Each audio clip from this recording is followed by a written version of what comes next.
Hey guys, this is Legato with Eeyore here on the second match for the F&G tournament.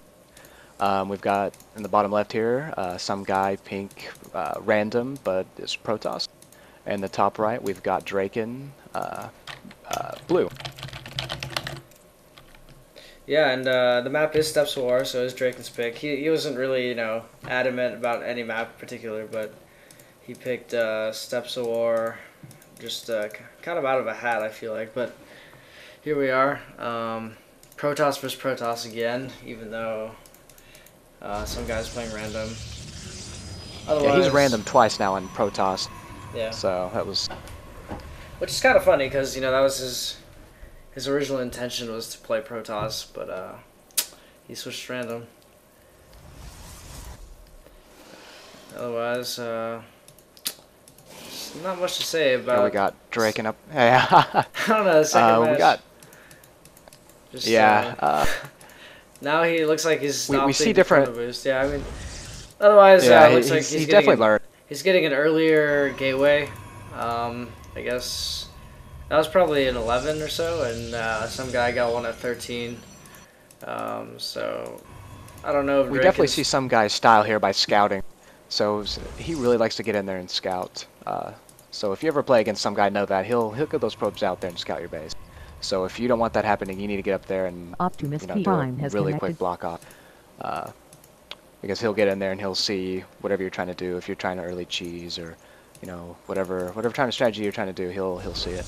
But I guess he's gonna leave now and see. If you look on from Draken's standpoint, he knows nothing right now. So there's definitely that huge benefit to getting that probe out there, scouting and seeing what the enemy's doing. Yeah, for those of you who don't play StarCraft, like pretty much you want a pretty quick worker scout into the other base to first check for cheese, any sort of like really big rush, like big 2-gate 6 spool, stuff like that. You want to watch out for something like an all-in, really early all-in type thing, and then you want to go back and check in again later to see what type of units, what army composition that the other player is getting, so you can build to best counter that.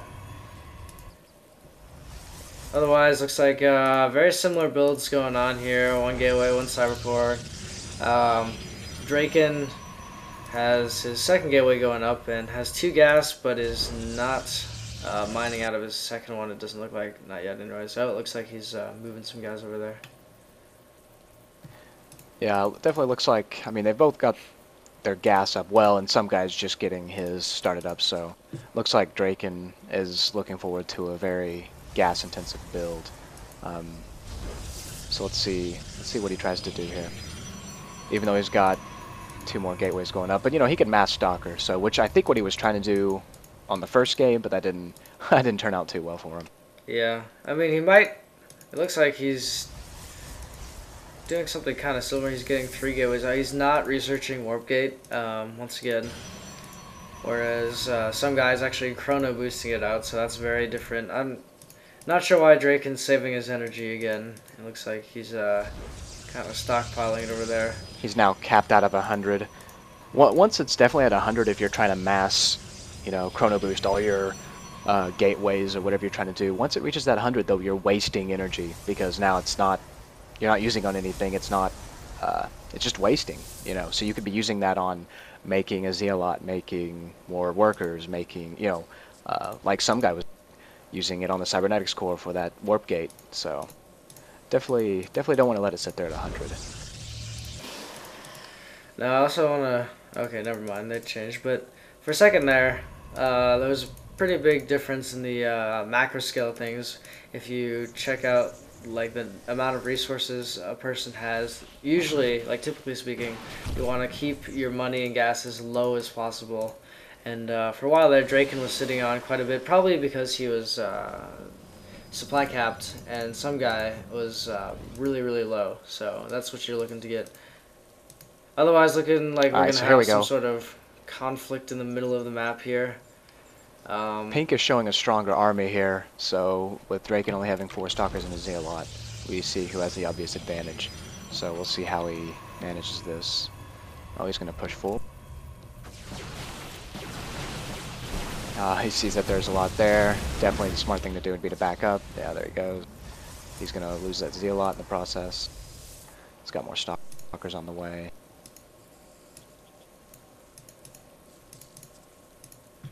Some guy again with that... Oh, go ahead. I was just saying that some guy's actually getting an Immortal out, which is really strong against Stalkers.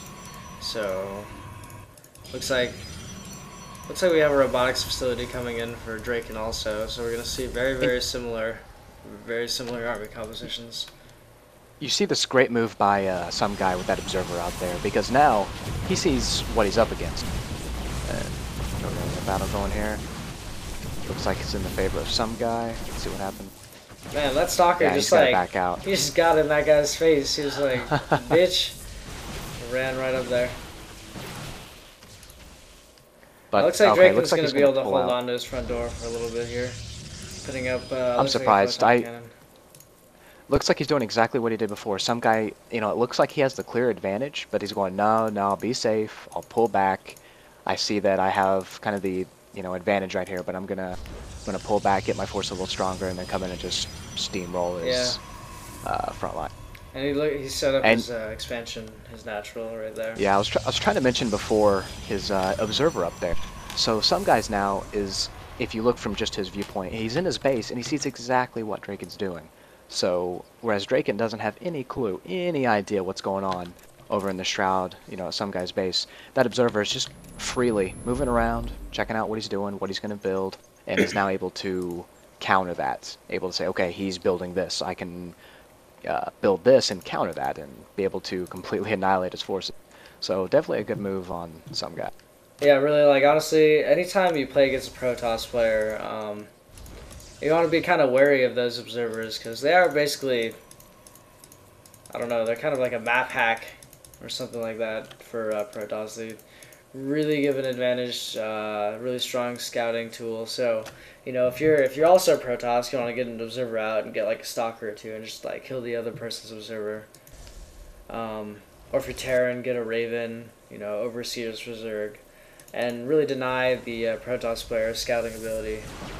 It looks like he wandered too close to the photon cannon. Yeah. Some guy said. But yeah, that photon cannon definitely spotted it there and quickly got eliminated. Now there's Twilight Council going up. Looks like he's chrono boosting Zealot charge. And I feel like Zealots with charge are actually really strong against Stalkers and even Immortals, because Immortals are really strong against armored units. So that's like Stalkers and stuff like that, because they do 50 damage against armored units. But Zealots, you know, they're not armored. They don't give a shit. They're just gonna charge right up in there and start ripping away. Should I be swearing? As strong as they are. A problem?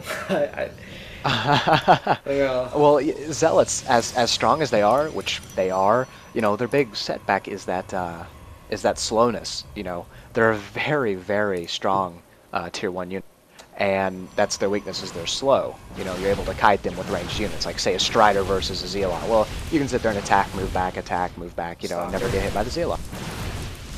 Yeah, if you take a Stalker versus a Zealot. But you get that Zealot with that charge, and then, you know, it's hard to fight against that when he just charges up to your face and hits you. Yeah, it looks like same thing. Draken's putting down a Twilight Council. Very similar building composition. Each got a forge. Both of them have robotics facility. Both of them have Twilight Council. The big difference is the gateways versus the warp gates, and that really puts a big difference on your army count, because regardless of what unit you're building, the warp gate will have a lower cooldown than the time it takes to build any unit for a gateway. Now we see a big battle coming up. Here we go. I'm gonna go straight for those photon cannons. Takes the second one's down. Still looking good for some guy.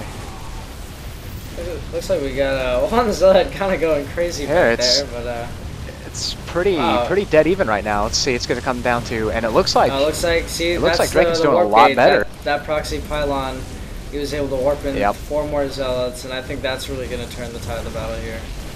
And sure enough, and it looked like Draken had the upper hand there, and then look what happened. That Those 4 zealots. pylon right in the middle made all that difference. You know, just Here's 4 more. just get those zealots in, and they came in, and yeah, and just wiped it all up. That's going to come into his expansion here, to his natural, and there's really nothing Draken can do. He's working on getting more zealots out. One hero zealot there, kind of distracting them for a little bit. It looks like you don't see anything coming out more. A warp prism. You don't see any more units coming out of the warp gates from SomeGuy, because I think he knows he has this. He's got Draken's expansion down. He's just gonna. Oh, he's coming off the, yeah. No sense in wasting time on these simulators when you just go into his base. He's also, I don't know if you noticed, he's got a dark shrine in his base, so looks like he's gonna. That's probably what this warp prism. Oh, there's that warp prism. There it is. Dark Templar. Able to get even more. Yeah. So you see that huge strength of the Protoss being able to come right into your base and just warp in units just like that. So easily changing the tide of battle. And I really don't see Draken coming back from this.